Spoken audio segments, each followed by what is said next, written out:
Peep, your sound that you're making is just gonna ruin this whole thing, so I need you to go. Can you hear Peep right now?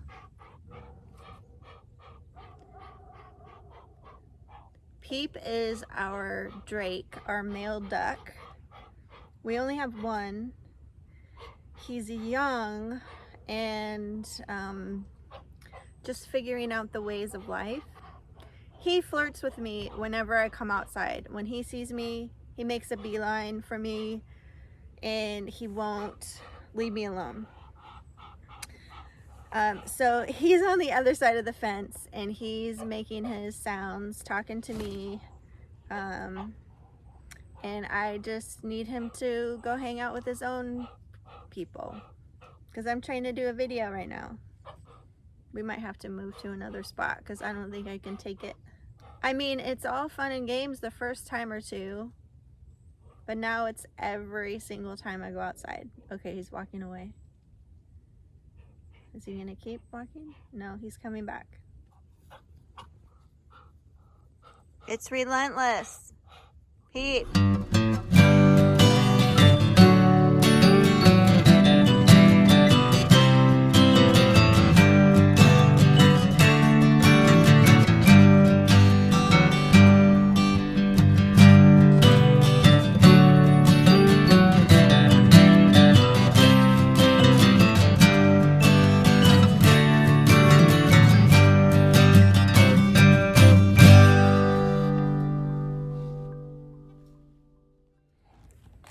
Okay, we're gonna move over here to the other side. Can you hear that? That is the neighbor's sawmill. I don't know why I didn't bring my camera out here with the external microphone. That would have been a good idea. So now there's gonna be all this noise pollution in my videos. In this video today. So the other day we had our first frost of the year and we lost a bunch of things out here in the garden, but I knew it was coming and I put some covers over. You can see there's a blanket in the background over that bed. I covered up some things that I was hoping I could save from the frost. There are some things that are a little bit cold hardy that did okay, and there are definitely some things that didn't get covered that are done, and that's okay. It's just, this is the season. It just means that there's some garden cleanup to do, and I'll get to that when I get to it. It's been kind of weird around here lately for multiple reasons. Obviously, we're still in the midst of a pandemic. I really think that energetically the election is having a huge effect on people, myself included. And then just life in general, I think for many people the fall is very busy. And then on top of that, for us, our life is a little bit more complicated with a road closure. We have one main road that to get in and out. Back in the end of January or very beginning of February, we had record rainfall. I think it was something like 10 inches of rain that came in 3 days and created a landslide at our road. So there was a landslide above the road, a landslide below the road, and there was so much water under the road that it started to collapse. So they're finally just now getting to the repair of that. And so the road is closed Monday through Friday from 6 to 6. And the only way out for us is through a private property and then through forest roads, which takes about an extra hour round trip, which really isn't that big of a deal, but it's just made it more complicated. If I forget an onion at the store, which you'll see later. Not just, you know, 15 minutes to pop down to the market in Fall City and come back up. Because it's fall, there are two things that I like to make to help support the immune system through fall and winter. And one of those things is elderberry syrup. The second thing is fire cider, which is an herbal tonic. It was actually created by Rosemary Gladstar, who is the queen of herbal medicine. It's really powerful plant medicine. If you look at a lot of medications, in fact, most of the medications on the market were really derived from herbal medicine. They then create a synthetic form and it becomes something that can be patented, but herbs were really the first medicine.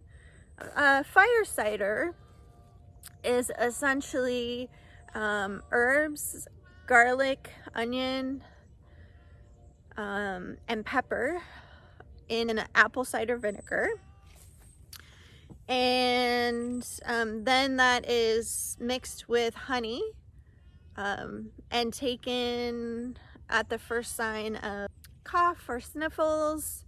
And there are tons of amazing properties in a fire cider: anti-inflammatory, antimicrobial, antiviral. So I am going to lift the blanket off of the herbs for the first time since it's frozen. I haven't actually peeked under there yet, but we're gonna do that now, and I'm gonna harvest some herbs to take in the house to make some fire cider. So let's go. Okay, it looks like the sage is fine, which is, you know, I pretty much expect the sage to be okay in a light frost.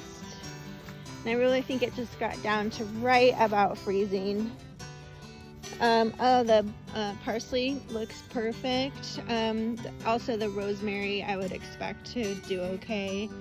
You can see this chamomile looks good. One thing I was most concerned about was the lemon verbena, and that looks like it took a hit. But I still will probably just harvest off these top leaves and try and do something with them. Wow, the one thing I was really hoping for was the horseradish, which looks like it totally died back. And it looks like it had some bug damage. But also the cold may have done a number to it. I'm gonna try and dig up this root though. Okay, I'm gonna have to use a big shovel because I can't find my little one. Because they're not very organized.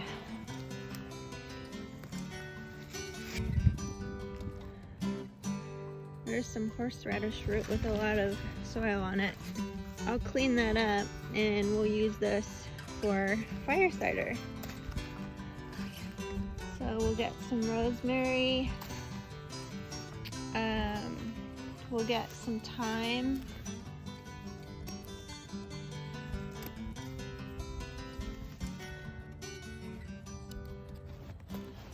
I'm gonna head over to the oregano, but I think I'll get some marjoram while I'm here. There's some oregano closer to the house, but this is a little area where the dogs can't get to, so I'll harvest this little spot. Oh, hello. Hey, buddy. Hi. Okay, it's a bit of a mess in here, so don't judge. But I'm just gonna show you real quick how to put this fire cider together. This isn't actually the Rosemary Gladstar recipe, but what I do is I just utilize what I have on hand and make it work. I'm using herbs, horseradish, garlic, and peppers. The traditional recipe has garlic, onion, horseradish, ginger, and pepper. And then you can add herbs, turmeric. It's super easy. Oh guys, look. Look at this little measly horseradish that came from that root. You know what? I grew this, but maybe I'm not going to be a horseradish farmer. But I'm gonna use this in my fire cider because I have it and I grew it. This is the last of my garlic. We have a 911 on garlic. I'm gonna put that in there. I grew these peppers. I'm just gonna split them in half. I'm not gonna cut them all the way in half, but I'm gonna split them in half. I'm gonna just put 2 jalapenos. I'm a little bit afraid of this habanero. It got overripe, so it could be very spicy, so I'm gonna try and not touch it too much. Habanero, and then I'm gonna put all these herbs in. Rosemary.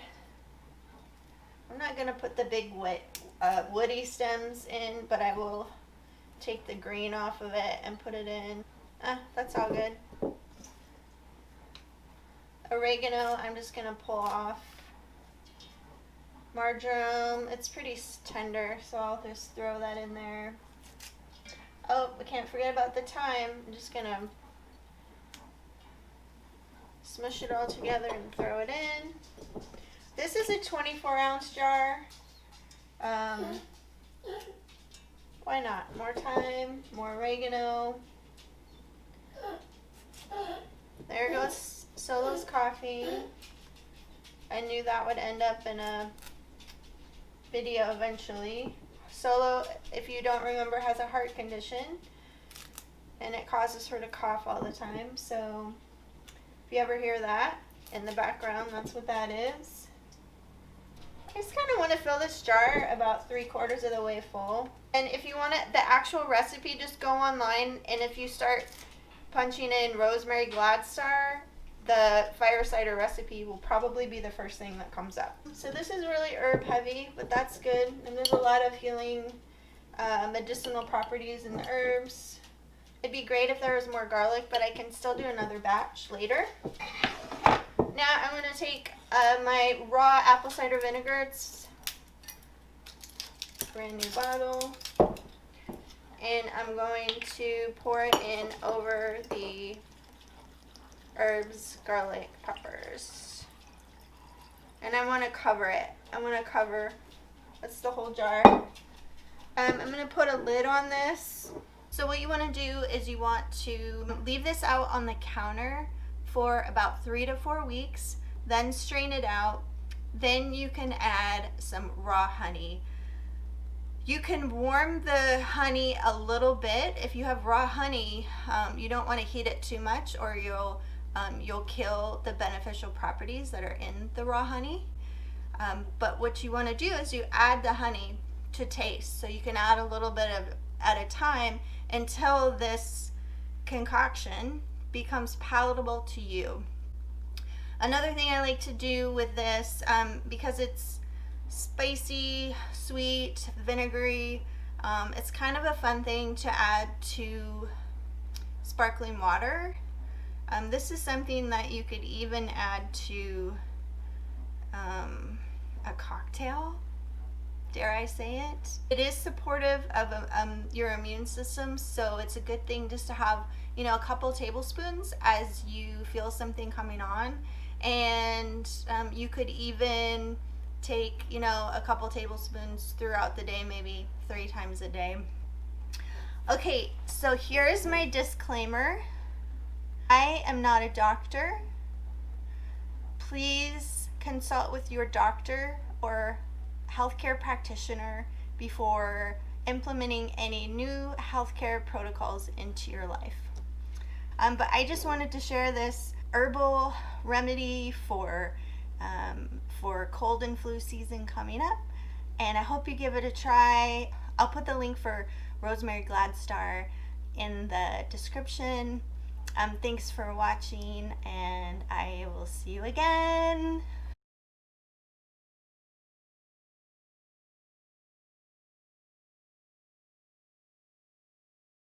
What, Ricky?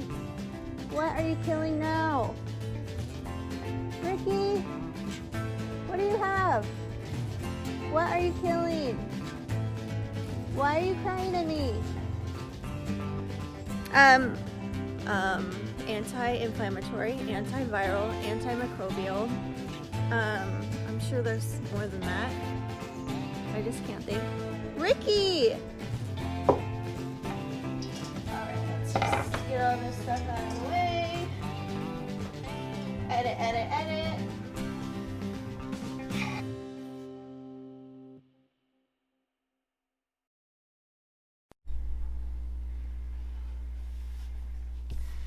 I was just talking to you for like 5 minutes and it wasn't even recording.